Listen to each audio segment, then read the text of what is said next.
Okay. Hi, Abhay. Good evening.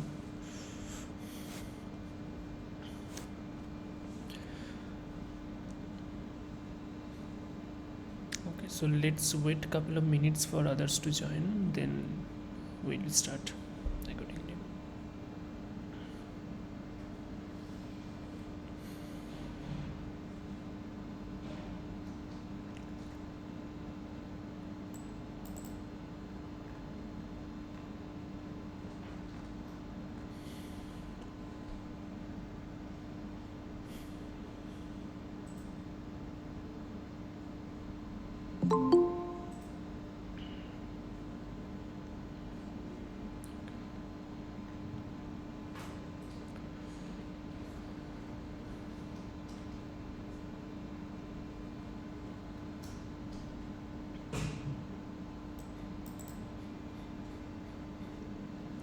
So, Shikha, you got the recording links, right? Hello, good evening, sir. Yes, Yeah, sir. good evening. Thank you so much. Yeah, it's okay. I don't know why the recording links are not available in the portal yet. Sir, your recordings are available, but not of week one. That's why I asked for Okay, particular week one. okay. Fine.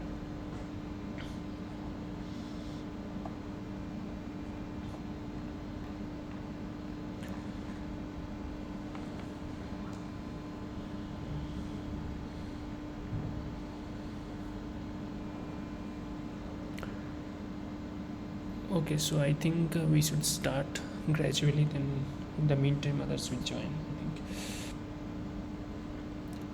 think. Okay, so today also we'll be solving a few questions from 2016 and 17 paper. Okay, so let me first share my screen.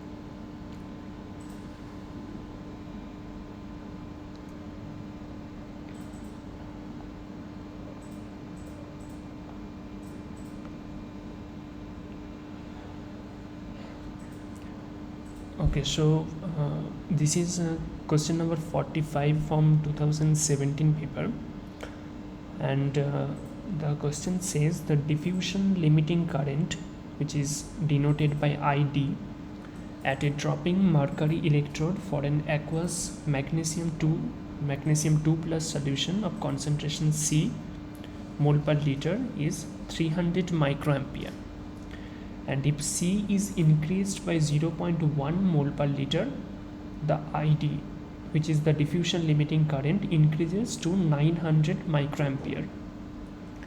So the value of C in mole per liter is, so we have to find the concentration of magnesium 2 plus ion in aqueous solution of magnesium 2 plus solution. So this question is on the topic of like polarography or the analytical method or electrochemical method. So let's first discuss some of the basics of polarography, then we'll be able to answer this question. Okay.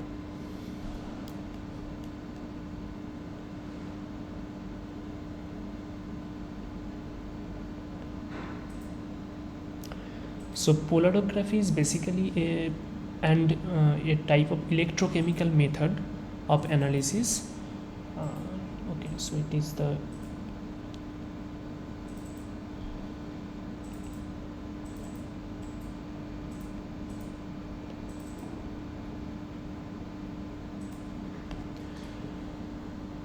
okay, so the in this method we use an electrochemical solution. In this case, let's say it is an magnesium 2 plus aqueous magnesium 2 plus solution. Then we use dropping mercury electrode and we use another standard electrode. So the main principle is that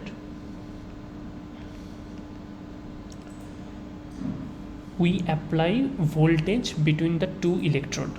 So first we apply voltage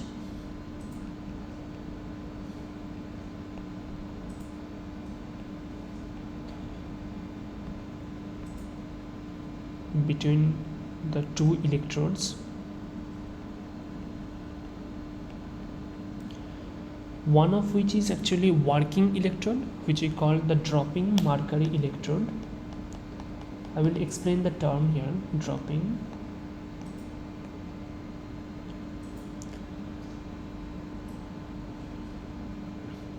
mercury electrode, and another was is a kind of standard electrode.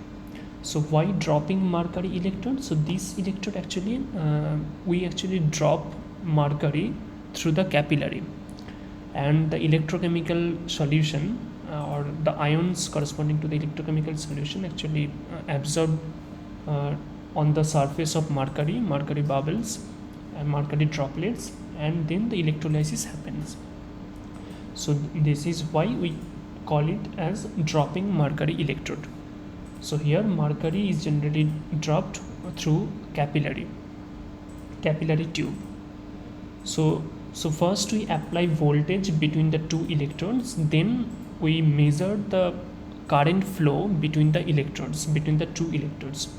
Why current is flowing? Because when we apply voltage between the electrodes, then the electrochemical reaction will happen, or electrolysis of the electrolysis will happen, and because of the electrolysis the ions will generated, and the ions will go back and forth between the electrodes, and the oxidation and the reduction reaction will happen, and that's why the current will flow between the electrodes. So we apply voltage and we measure the current flow between the electrodes. So first we apply voltage, then we measure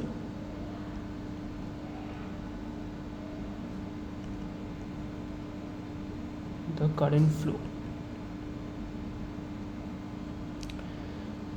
So if we just plot the applied voltage or the measured current flow, which we call, let's say, I, and the applied voltage, let's say, V. So this is actually current flow, and V is applied voltage.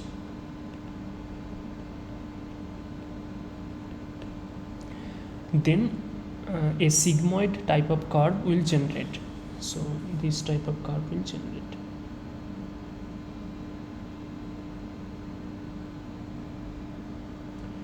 So a sigmoid type of curve will generate, and this current, this we call the residual current. Let's say IR. This amount of current we call the residual current.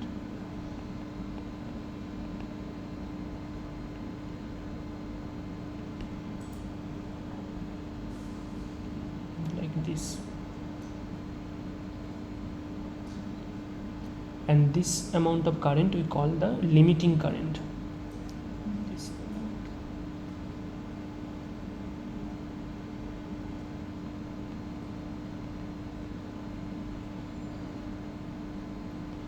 So residual current means in the absence of any solution, just in the presence of just the electrolytic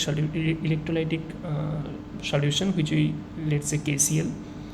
So in the absence of any particular substance or any particular solutions, there are some current flow between the two electrodes. So that's why we call it a residual current.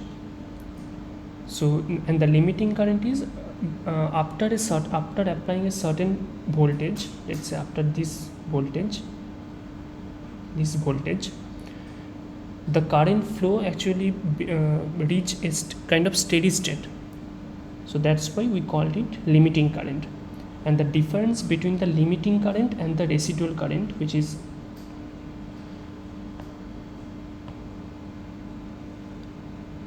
this difference,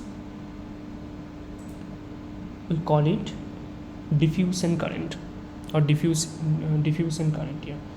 So ID, call it diffusion current.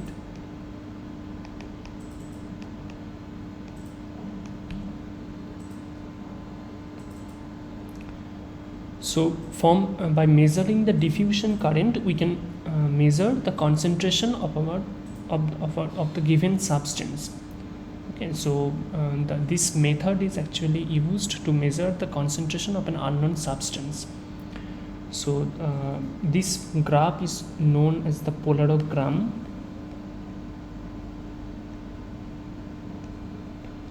And the main equation here is we call it the Ilkovic equation, which is ILKOVIC, Ilkovic equation. And the equation is relation between the diffusion current, which is equal to 607 times N times D to the power half, then small m to the power 2 by 3 times T to the power 1 upon 6, then capital C. So this is a complicated equation. You don't need to remember this equation, just explain the term here. So N is actually the number of electrons involved in the electrolysis process, the number of electrons involved in the reduction and oxidation process. This is the number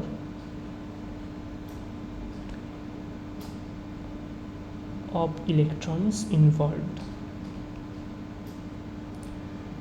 Capital D is the density of mercury.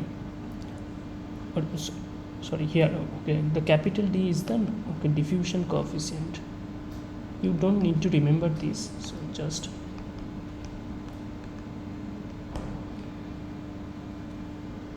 small m is the weight of the mercury flowing through the capillary tube. Weight of the mercury flowing through the capillary, and T is the drop second, so drop time in seconds. And C, capital C is the concentration.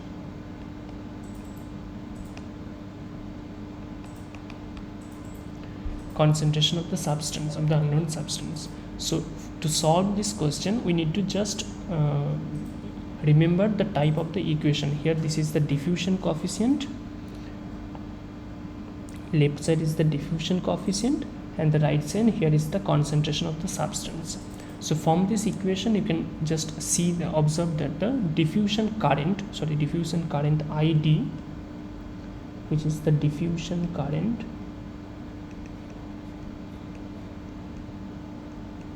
is directly proportional to the concentration of the substance, right? This is the main relation we need to remember. So diffusion current is directly proportional to the concentration of the substance. Now let's get back to this question. So diffusion limiting current IG at the dropping mercury electrode for an aqueous magnesium 2 solution of concentration C is 300 microampere. So concentration is C mole per liter and the diffusion current is 300 microampere. Then we are increasing the concentration by 0.1 mole per liter and the diffusion current increases to 900 microampere. So we need to find out the concentration in mole per liter. So first ID equal to 300 microampere when the concentration is C mole per liter.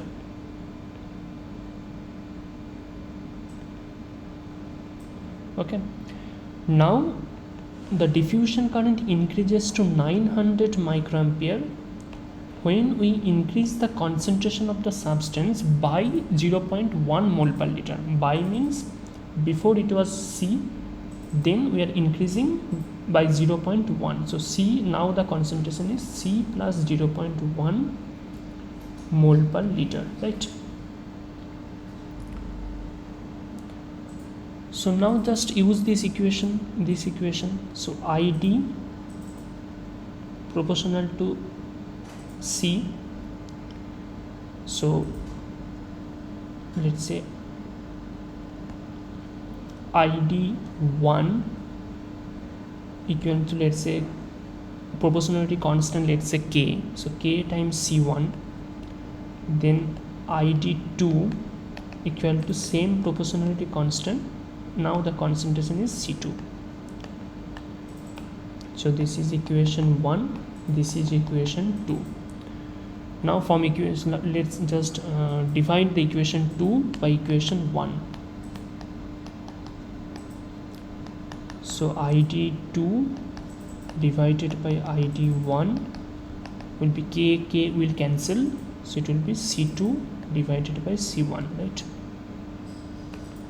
So ID2 is 900 microampere, ID1 is 300 microampere, C2 is actually C plus 0.1 mole per liter and C1 is C. Okay, so this is 3 equal to C plus 0.1 divided by C. If you just solve this, 3C equal to C plus 0.1, 3C minus C equal to 0.1, 2C equal to 0.1, and C will be equal to 0.1 divided by 2, right? So C will be 0.05 mole per liter, right? So the answer for this question will be, the value of C in mole per liter will be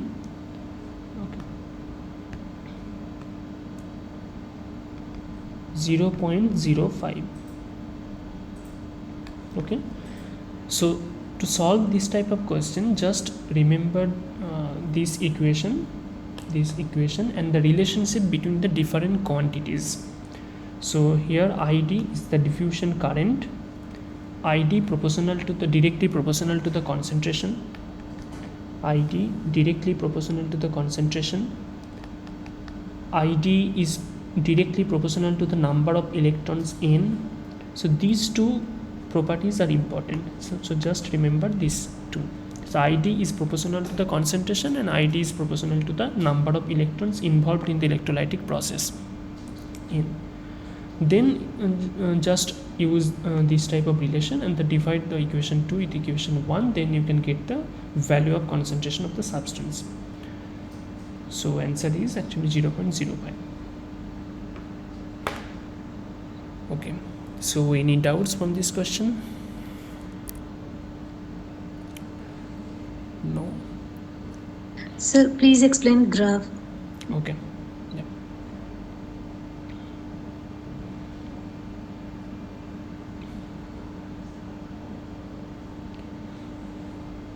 So in polarography, so mainly we just plot the applied voltage in x-axis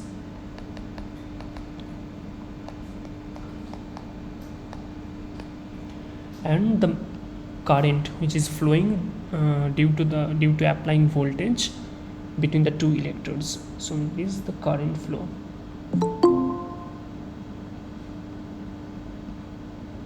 Between the two electrodes in the y-axis. So if we just plot this, we get actually sigmoid type of plots. Like first we get like this,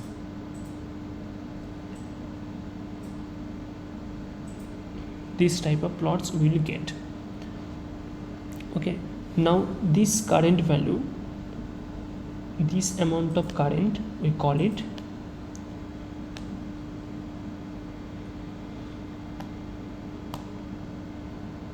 residual current.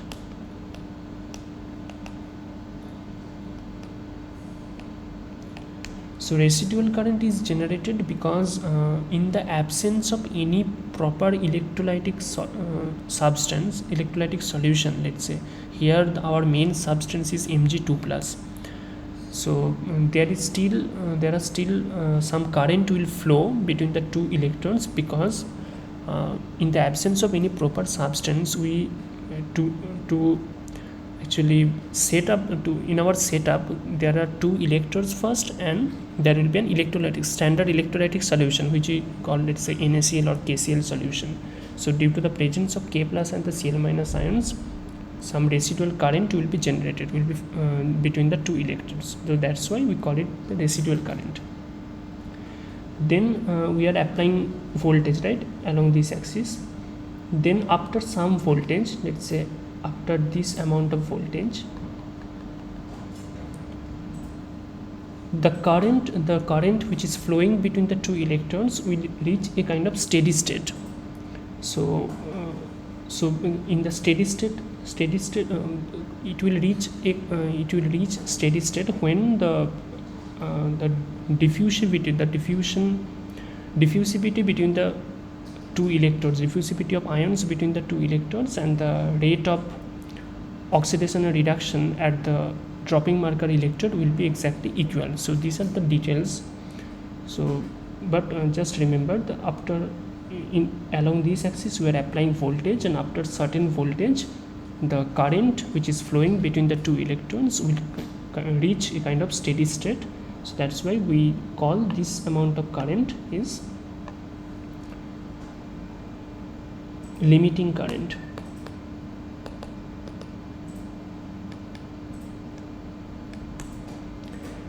And the difference between these two currents, say this current and the steady state current, which is the limiting current, we call it the diffusion current.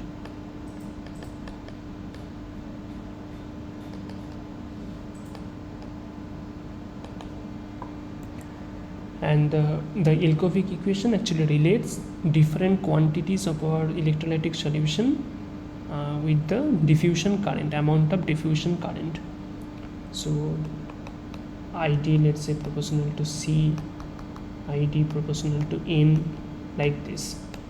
Okay, so this is just the basic equation for in polarography. Y-axis is current flow and the x-axis is applied voltage, and the graph is called polarogram, and the nature of this graph is sigmoid. Sigmoid curve.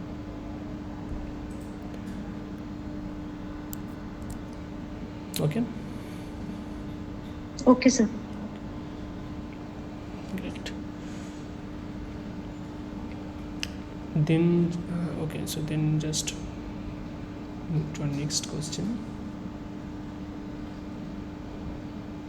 Just a second.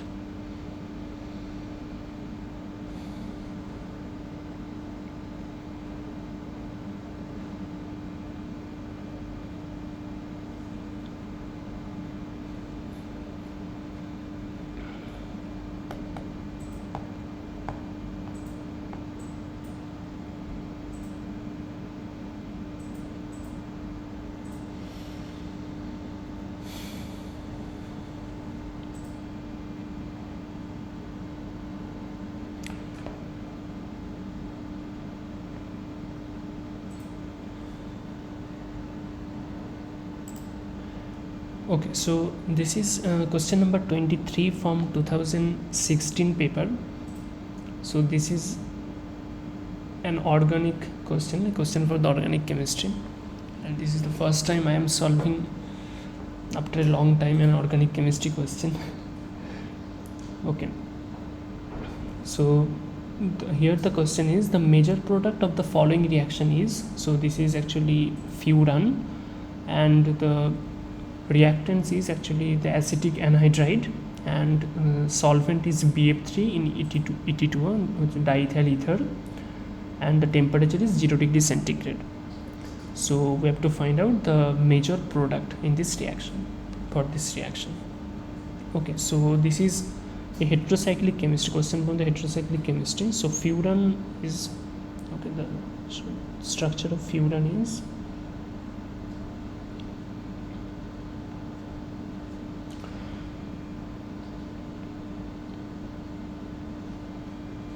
so this is the furan,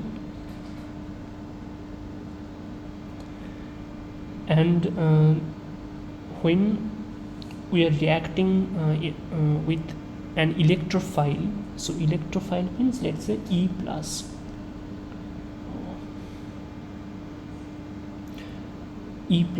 which is the electrophile,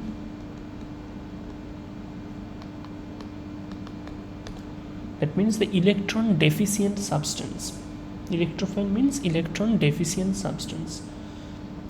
So there are mainly two possibilities.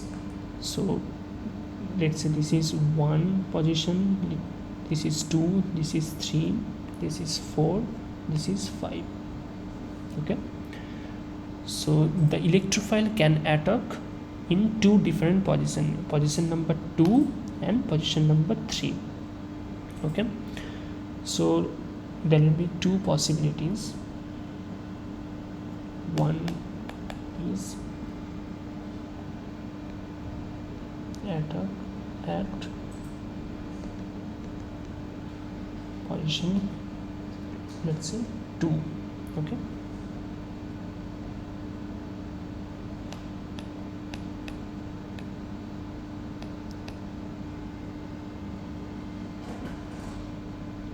so the lone pair will move here.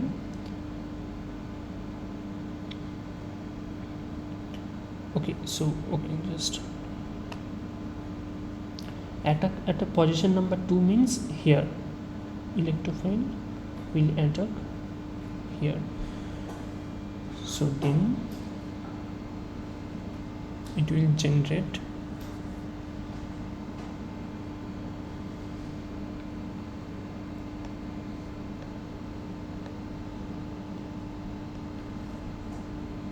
here positive charge, and here electrophile and hydrogen. Okay, now this carbocation, call this carbocation because cation on the carbon atom, so that's why carbocation. Now there are actually 3 resonance structures are possible. Like for this pi bond can move here,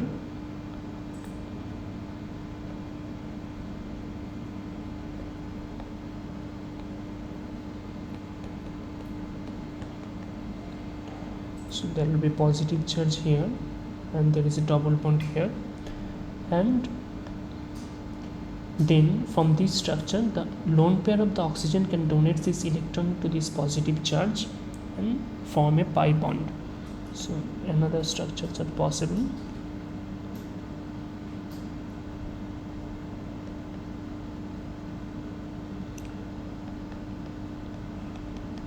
Okay, so these are 3 possible structures. Okay, structure number 1, structure 2, structure 3. So if the electrophile attack on position 2, then these 3 possible resonance structures are generated to accommodate the positive charge. Now let's consider the case number 2, when attack at position number 3.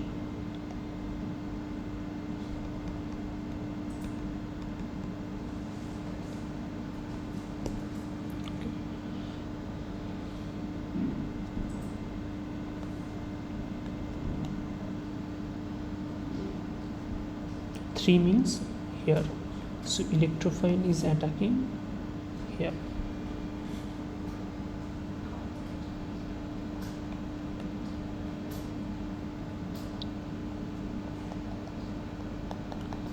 Hydrogen, here positive charge will generate, right?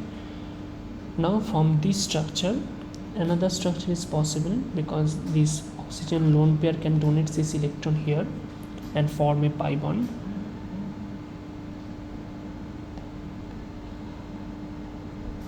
Plus, then here, then E, then H. Okay. So these two resonance structures are possible to accommodate the positive charge if the electrophile attacks on position 3, attack at position 3. Okay.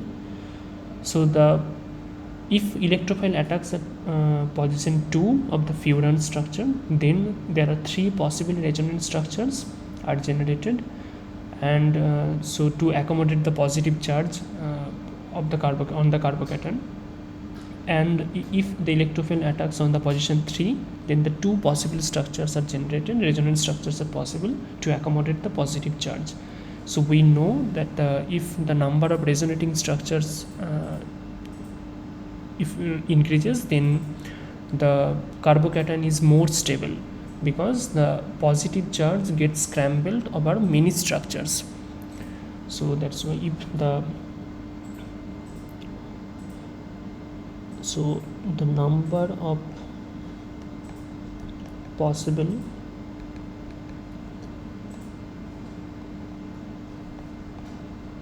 resonating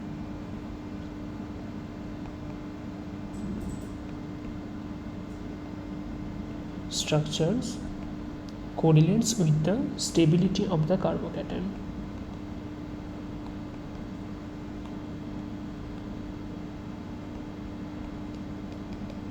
Right. So if the number of resonating structure or resonance structure increases, then the carbocation will be more stable. So the carbocation generated by attacking after electrophile attacks the furan structure at position 2 will be more stable compared to this situation, right? Because there are 3 possible structures and there are 2 possible resonance structures. So that's why the carbocation is more stable here in this situation. So the product forming after attacking at position 2 will be the major product here. Now let's get back to our question. So here furan is given and the reactant is acetic anhydride. The structure is like this.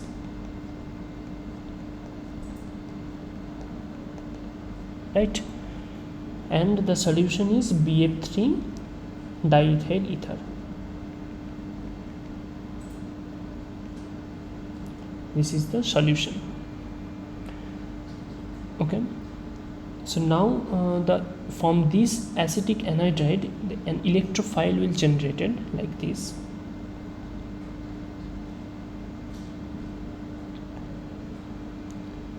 CH3 C triple bond O plus and CH3 C double bond O minus, right? Acetate ion and an electrophile.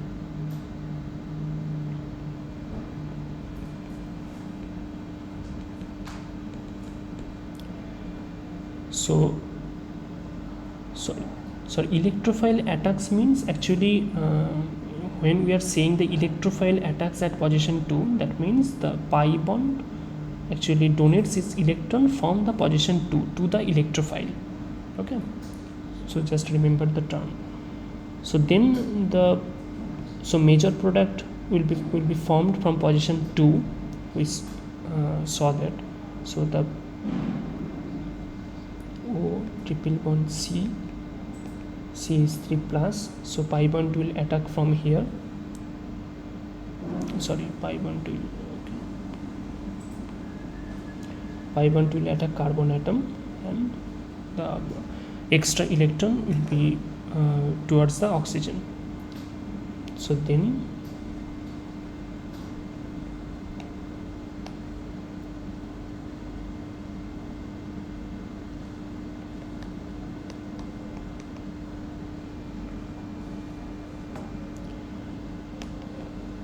plus then this H plus will be generated from this, and then this structure will be generated.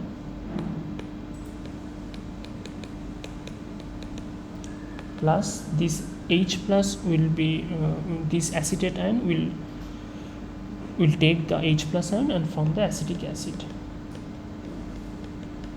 So major product will be this. This is the major product.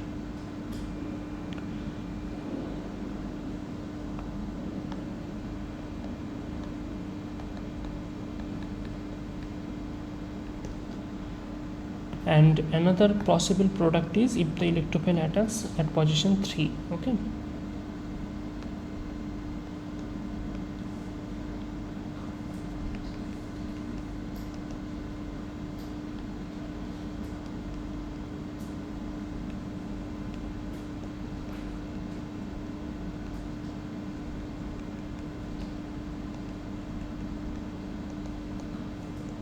So this is the minor product.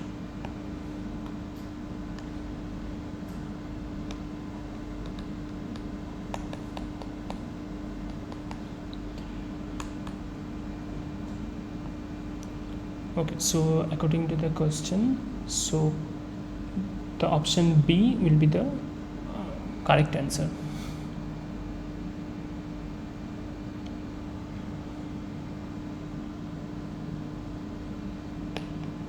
Sir. Yeah. Sir. Yeah. Number 2 and number 4 position are same, na? Number 2 and number 4 position are same. Yeah. One. So electrophile can attack at number 4 and 4. No, and number 3 and number 4 are similar, and number 2 and number 5 are similar. Right?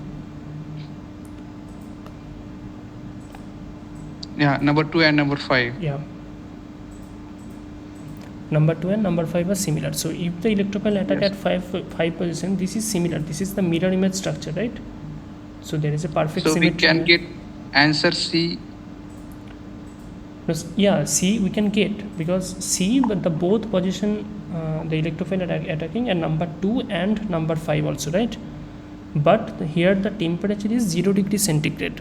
Okay, now if we increase the temperature from 0 to, let's say, room temperature, or I don't know the exact amount, if we increase the temperature, then this the product C will also form, because in that case the electrophile can also attack at both positions, number 2 and number 5. But at 0 degree, only one position the electrophile will attack, only one position. The monoisomeric product will form like this. Okay, sir. Okay. So the attacking of electrophile on both positions will depend on the amount of temperature we are giving. Because Yes, sir.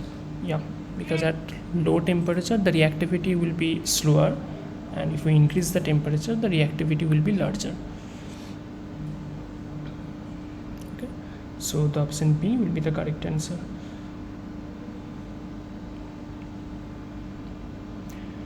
Okay, I think everything is clear regarding this question.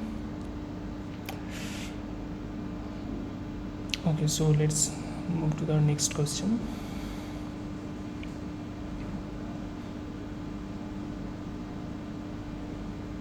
Just a second.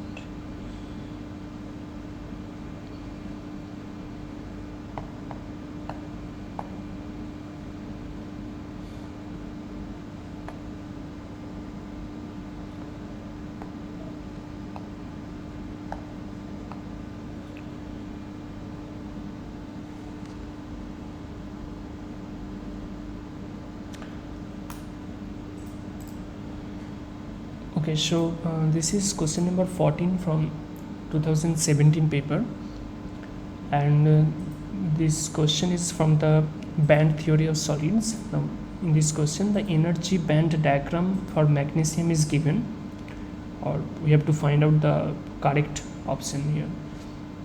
The hatched and the unhatched regions in the figure correspond to the filled and the unfilled region of the band respectively. Okay, so let's first talk about some basics of band theory. So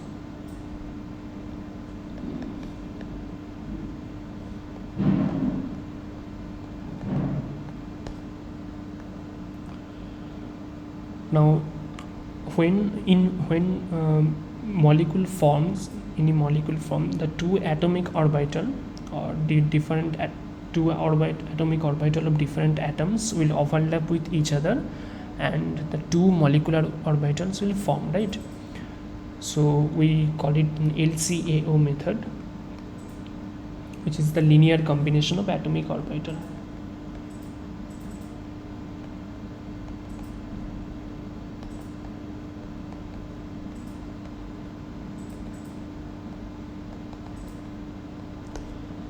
So let's say for hydrogen molecule, so the two atomic orbital of hydrogen atom, let's say 1s orbital of hydrogen atom will overlap with each other and two molecular orbital will form, right? We know this.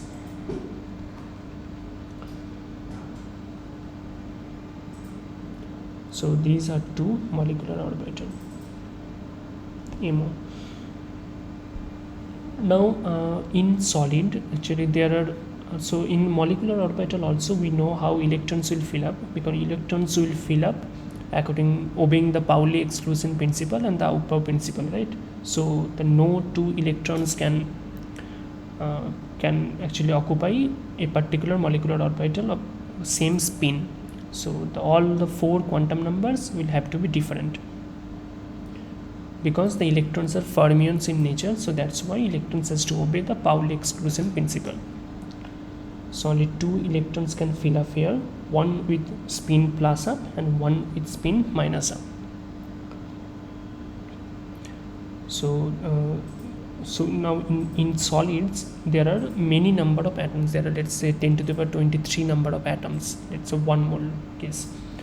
So the atomic orbital corresponding to this large number of atoms will overlap with each other and form the n molecular orbital. So we know the number of atomic orbital. So in molecular orbital case, number of MOs will be equal to the number of participating atomic orbitals, right? Yes. So in solid case, in the case of solids, n number of atomic orbitals will overlap with each other, where n is very large, will form n molecular orbital, right? So from n atomic orbitals will form the n molecular orbitals, where n is very large.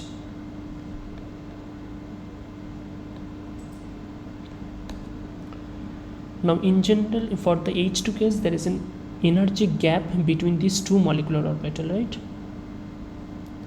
There is an energy gap. But when in the very large number of atomic orbitals overlap to form n molecular orbital, the energy gap between the two successive molecular orbital will be very small, right? Let's say when n atomic orbitals will overlap, the n molecular orbitals will form, let's say like this.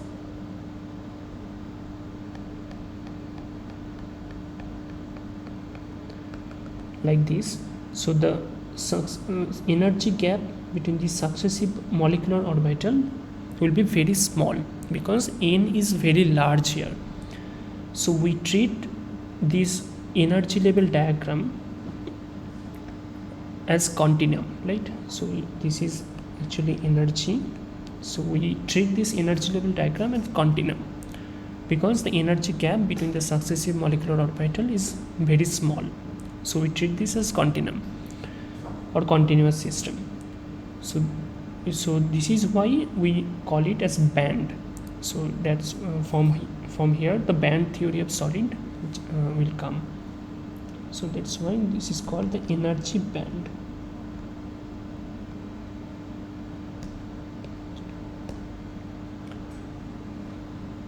Okay, now let's consider the sodium's case.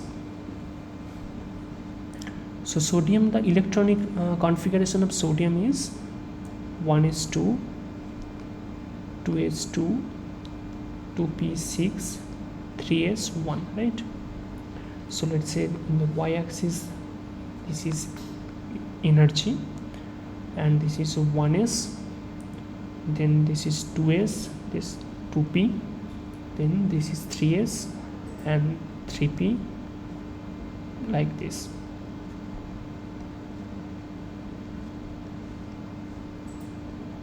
Okay, now the, let's say, in 10 to the power 23 number of sodium atoms, 1s orbital of sodium atoms will overlap with each other and form n, which is 10 to the power 23 molecular orbitals, and we will treat this as band, continuous band. Okay, so let's say very n 1s orbital of n sodium atom will overlap with each other and form a particular band, 1s band. Now how the electrons will fill up in 1s band? So in one sodium atom there are 2 electrons in the 1s orbital, like for one sodium atom. Now there will be n let's say there are n sodium atoms, n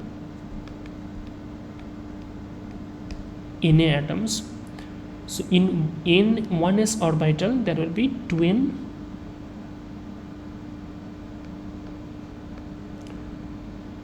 number of electrons, right?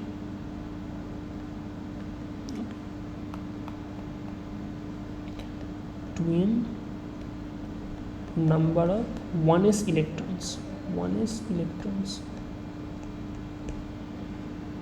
So in the n in the 1s band, so 1s band there are n energy levels, right? N orbitals, but they are very close to each other, but the number of orbitals is n, right? Because n atomic orbitals are overlapping with each other to form n molecular orbitals, n energy levels. So in each level 2 electrons can occupy. So in n possible energy level, the 2n total number of electrons can occupy is 2n. So in this 1s band will be completely filled up by electrons, right? Because there are 2n 1s electrons, and in 1s band there are n possible energy level. In each energy level only 2 electrons can occupy.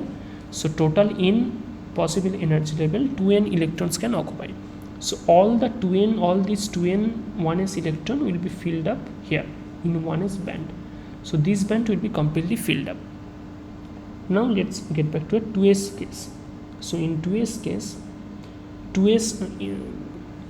2s atomic orbital of n sodium atom will again overlap with each other and form a particular band here, 2s band, let's say.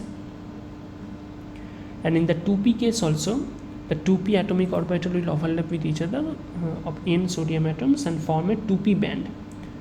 Now observe that the energy gap between these 2s and 2p atomic orbital is small. So that's why the 2s and 2p band that will be generated will overlap with each other. So let's denote with different color.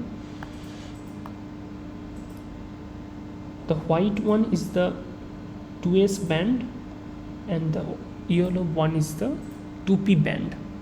Okay, now in the 2s case also there are 2 electrons in the 2s orbital for one sodium atom, and for the n sodium atom there will be 2n electrons, and in the 2s band also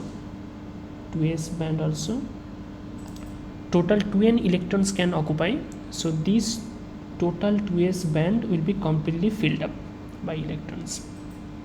Okay, now in the 2p band also there will be 6 electrons in the 2p band, in the 2p orbital of sodium, one sodium, that is 6 electrons.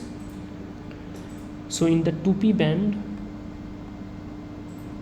these 3 2p orbitals will overlap with each other to form 3n molecular orbital, right? In the 2p band there are 3n orbitals are there. So in 3n orbital total 6n electrons can occupy, right? So all the electrons will occupy here, all the 2p electrons. So this 2p band will also be completely filled up like this. Like similarly, like 3s and 3p band will also form.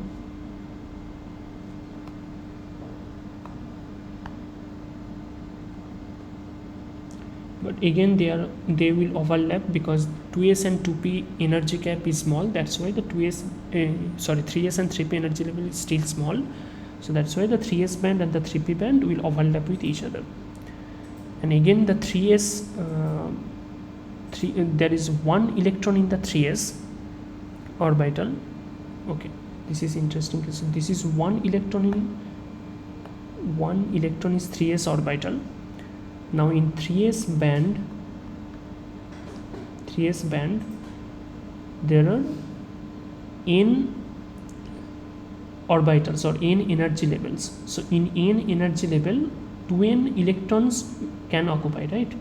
But in 3s atomic orbital of sodium there is one electron. So for n sodium atom there is n electrons, right? N 3s electron, but the number of electrons can occupy is 2n, but the n electrons is available. So in the 3s band only half filled. So 3s band will be half filled just, and half will be empty for the sodium case. So this is the actually complete picture of the solid. And let's get back to our question. So this is in the question, it is asked the energy band diagram for magnesium. Okay, now just first define the electronic structure of magnesium. 1s2, 2s2, 2p6, 3s2, right? In magnesium case. So similarly, this is energy. So just consider the 3s and 3p case. Okay, 3s and 3p case. So there will be a 3s band, and in the 3p band will overlap with each other. And let's say 3p band, let's define with different color.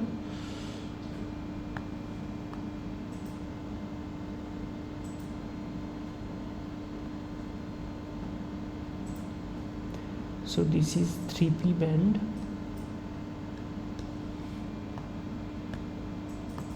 and this is 3s band. Okay, so in 3s band, so in let's say n magnesium atoms are overlapping. So in 3s band total n energy levels are there, right?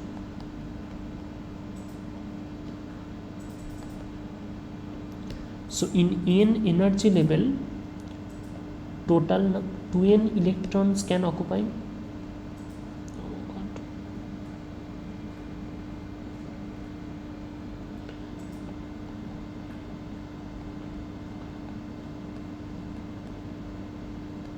Right? Or in 3p band also, in 3p band total 3n energy levels are there, right? Because there are 3 p orbital, energy levels are there. So in 3n energy level total 6n electrons can occupy.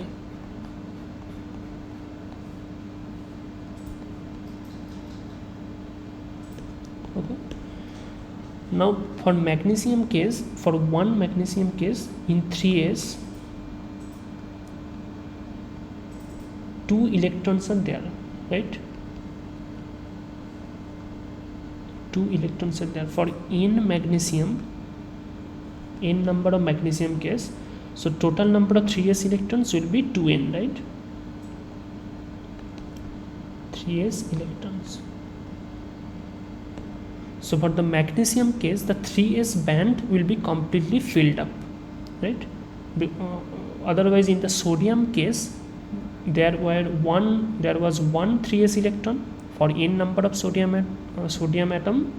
There will be n 3s electron, so 3s band will be half filled.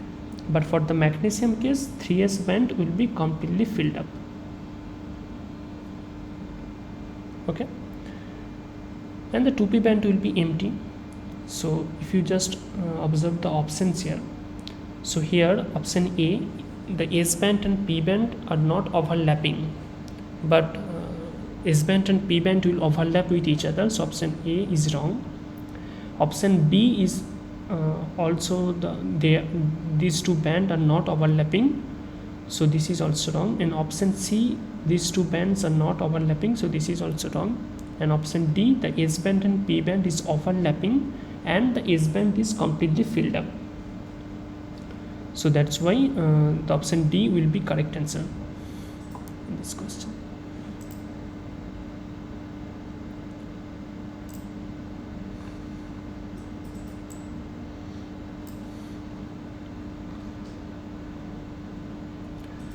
So here the option D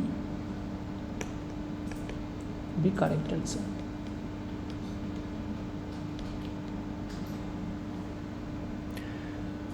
Okay, any doubts?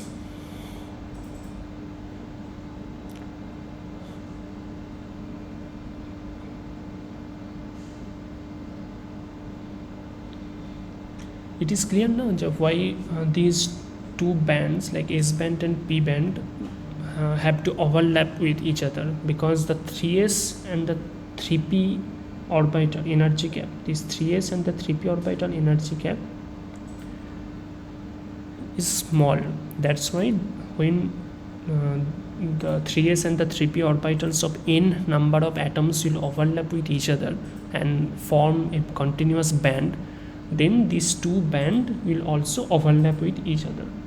So in here they are overlapping.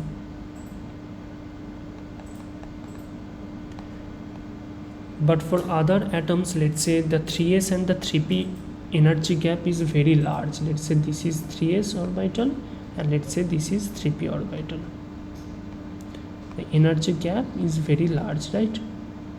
Now when these two orbitals of n number of atoms will overlap with each other and form a continuous band, then there will be a 3s band here and there will be 3p band here. They will not overlap, but in this case they will overlap with each other.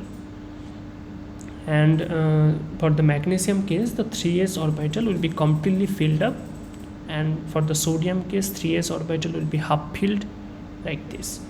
Okay, so the band theory of solids is actually very important to understand the conduction properties of metallic solids. Now we call there is a term conduction band and valence band. So valence band means the band up to which the electrons are completely filled up. Let's say this is a band, here electrons are completely filled up, so this is called valence band, and in here the electrons are empty, so orbitals are empty, energy levels are empty, we call it conduction band. Now to conduct free electrons, the free electrons has to propagate or has to move from valence band to conduction band.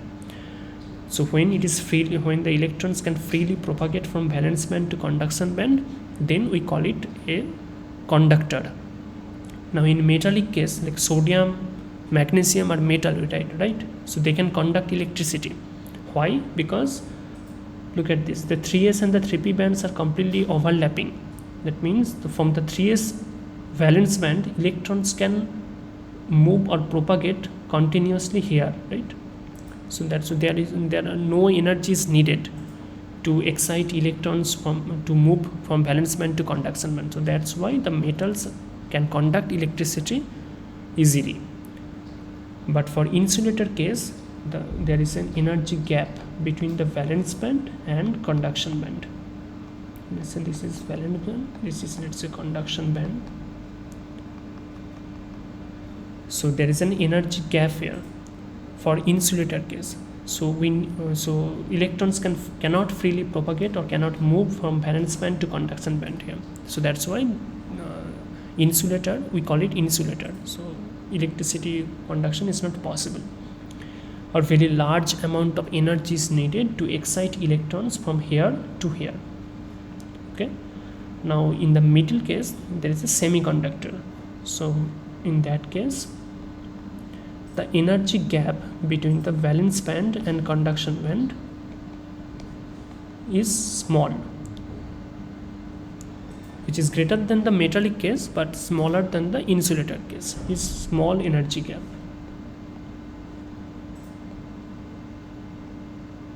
Okay, so in this case very little, by applying little energy or temperature, we can excite electrons from valence band to conduction band.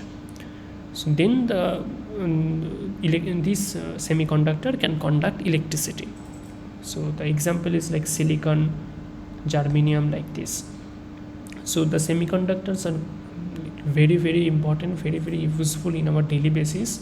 Like all the electronics items, you know that the silicon chip, germanium chip is used. So conductor is very, very useful. Okay.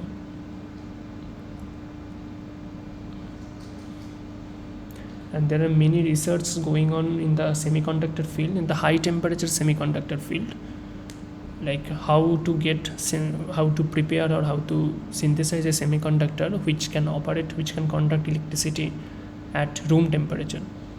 So there are many research going on here. Okay, so in this case the correct answer will be option D.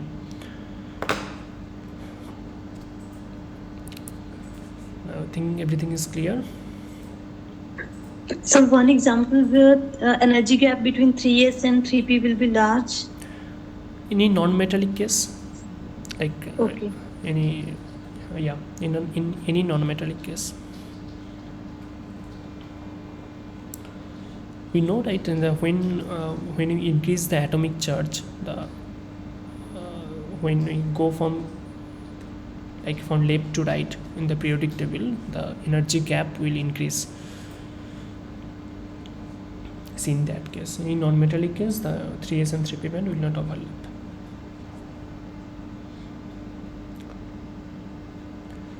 Okay. Okay, thank you, sir. Yeah. Okay, then if everything is clear, then let's stop today and we'll meet in the next week. Right?